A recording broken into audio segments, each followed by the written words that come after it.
Hi everyone, I am Karan Masru. Welcome to this video.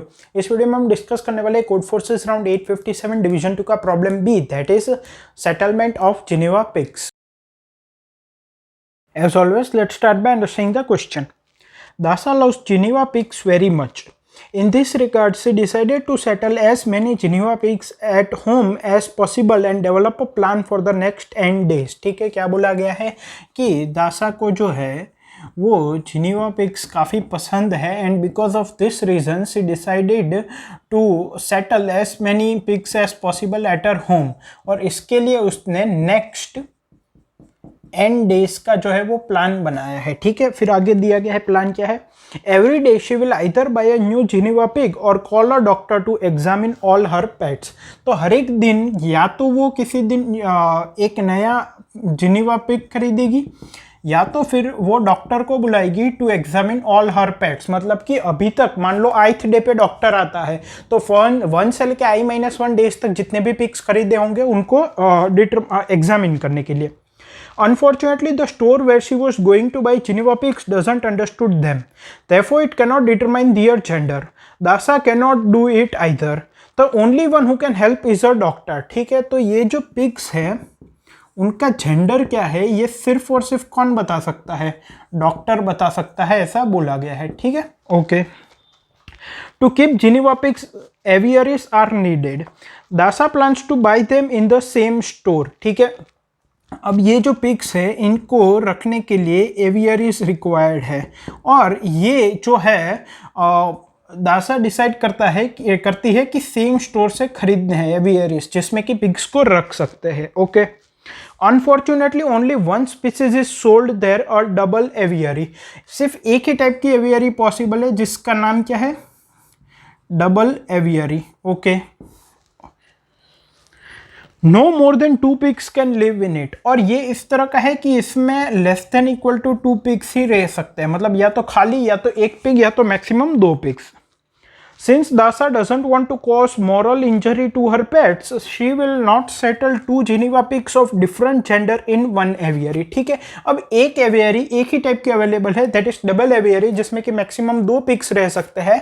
And दासा ये decide करती है कि किसी भी एवियरी में 2 पिग्स वो रखेगी, लेकिन अगर सेम जेंडर के होंगे तो। अगर डिफरेंट जेंडर के होंगे तो वो सेम एवियरी में उनको नहीं रखेगी। ठीक है, ओके।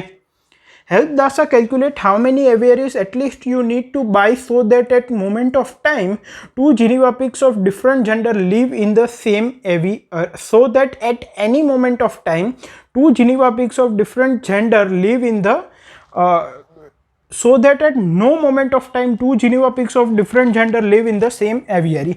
तो अब हमें बताना है कि एटलीस्ट कितने एवियरीज खरीदे सच दैट कि कोई भी मोमेंट ऑफ टाइम पे ऐसा ना हो कि एक ही एवियरी में 2 पिग्स रखने पड़े ऑफ डिफरेंट जेंडर। ठीक है, या उसको एक एवियरी में 2 ही पिग रख सकती है लेकिन उसमें भी अगर डिफरेंट जेंडर के हुए तो नहीं रखेंगे। तो कम से कम कितनी एवियरीज खरीदनी पड़ेगी ताकि at any moment of time उसको प्रॉब्लम ना हो।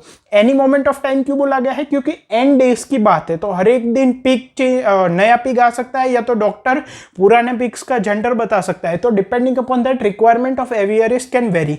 तो among all the N days कभी भी प्रॉब्लम ना हो इसके लिए मिनिमम कितने एवियरीज चाहिए होंगे वो बताना है। ठीक है, Geneva pigs have only 2 genders, male and female. तो हमें यहाँ पे कंसिडर करना है कि सिर्फ 2 ही जेंडर्स है, एक मेल एंड एक फीमेल। ठीक है, ओके। इनपुट किस तरह से दिया गया है? इनपुट में सबसे पहली लाइन में नंबर ऑफ टेस्ट केसेस, सभी टेस्ट केस में फर्स्ट लाइन में N that is the number of days जिसके लिए वो प्लान करती है।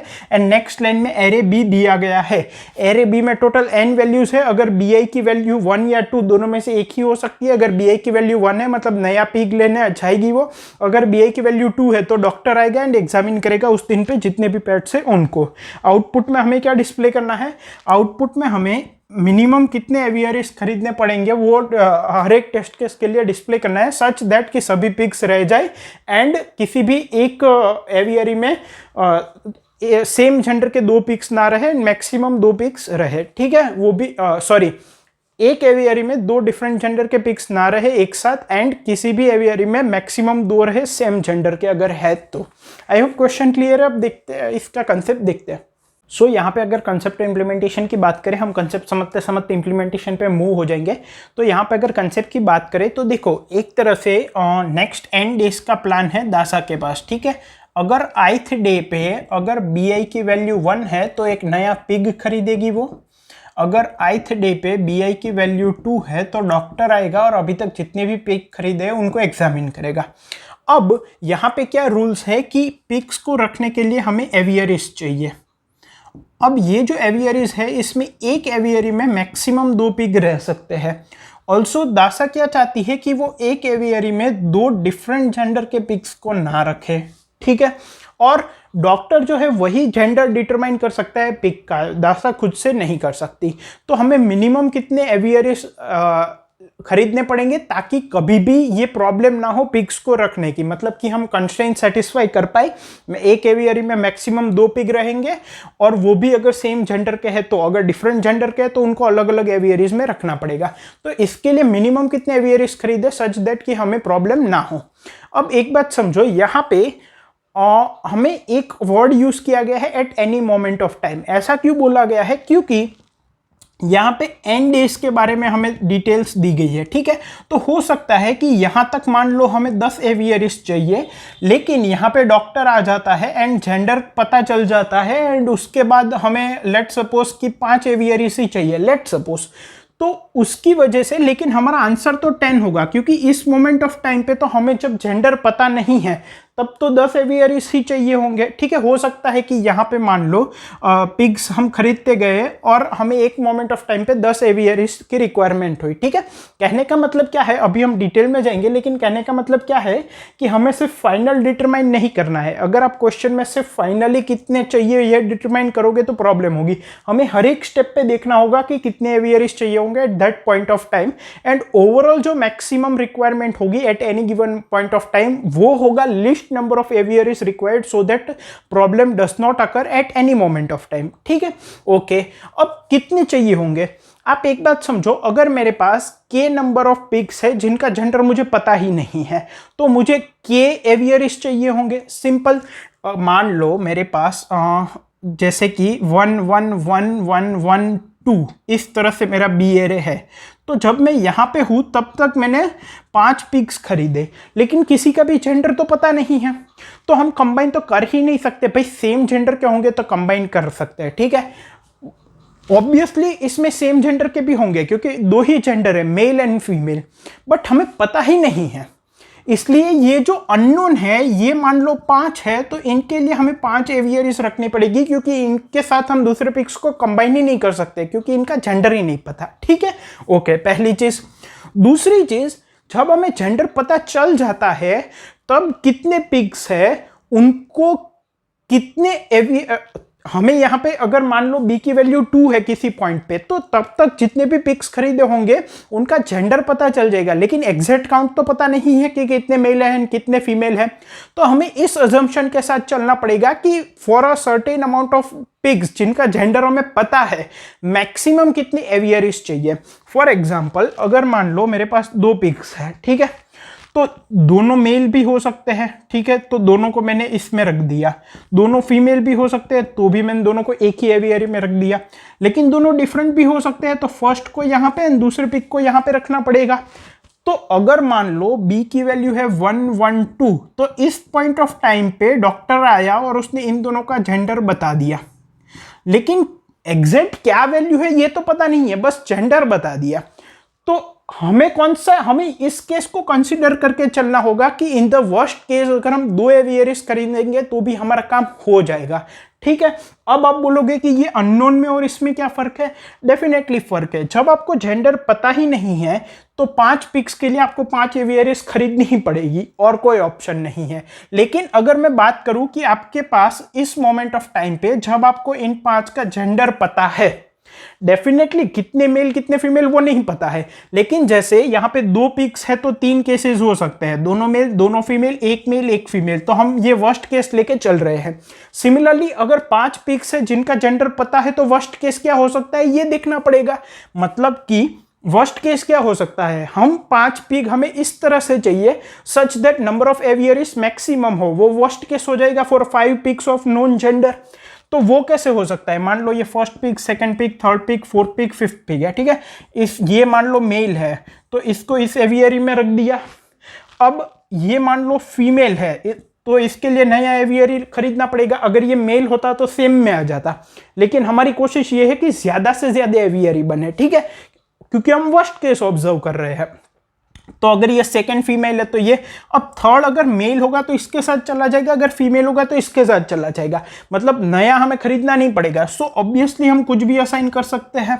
तो अब इसमें दो आ गए, इसमें एक है, ये कौन सा है? ये मेल वाला है, ये फीमेल वाला है। अब एक बात समझो, अगर फोर्थ में फीमेल कंसिडर करता हूं तो मैं यहां पे कंबाइन कर सकता हूं, लेकिन हमें वर्स्ट केस ऑब्जर्व करना है। तो फोर्थ अगर मेल होगा तो उसको यहां पे कंबाइन नहीं कर सकते, क्योंकि एक एवियरी में मैक्सिमम 2 ही पिग्स आ सकते हैं। तो इसके लिए वापस मुझे एक नया लेना पड़ेगा, और इसके साथ भी कंबाइन नहीं हो सकता क्योंकि ये फीमेल है। तो देखो n = 4, जहां पे हमें जेंडर पता है, वर्स्ट केस में हमें 3 चाहिए। हालांकि अगर 2 मेल एंड 2 फीमेल है तो 2 में भी काम चल जाएगा, लेकिन हमें वर्स्ट केस ऑब्जर्व करना है, क्योंकि डॉक्टर सिर्फ जेंडर्स बताएगा, एग्जैक्ट काउंट नहीं बताएगा। सिमिलरली अब फिफ्थ जो है वो मेल होगा तो यहाँ पे कंबाइन हो जाएगा, फीमेल होगा तो यहाँ पे कंबाइन हो जाएगा। तो हमें नया एवियरी खरीदने की जरूरत नहीं है, तो कुछ भी ले लो। मान लो फीमेल है तो यहाँ पे कंबाइन कर लिया।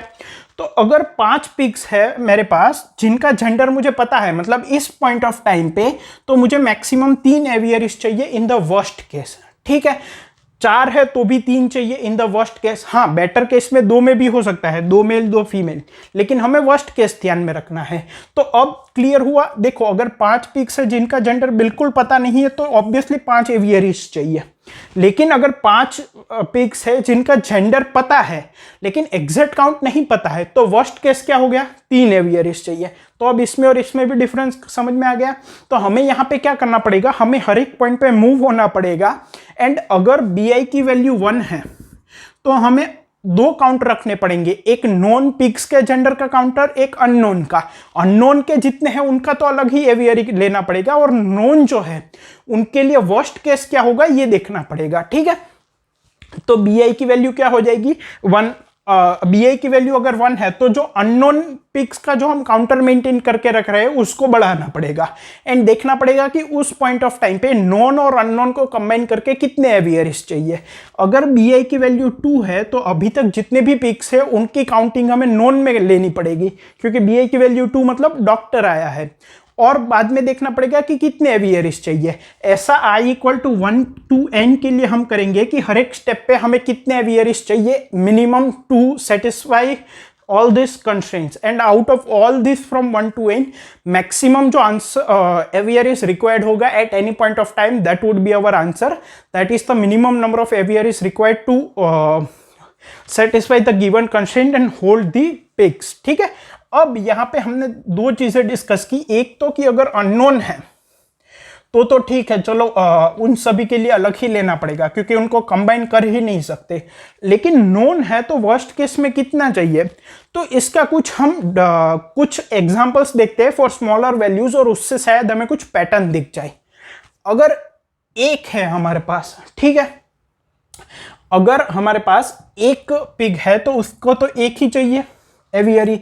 अगर 2 पिग है ऑफ नॉन जेंडर, ठीक है, अननोन की बात नहीं कर रहा मैं, तो अगर 2 है तो वर्स्ट केस क्या हो सकता है? 1 मेल 1 फीमेल, तो 2 चाहिए। अगर 3 है तो भी 2 चाहिए होंगे, क्योंकि 2 को हमने इस तरह से रख दिया वर्स्ट केस में। अब तीसरा मेल होगा तो यहां पे आ जाएगा, फीमेल होगा तो यहां पे आ जाएगा।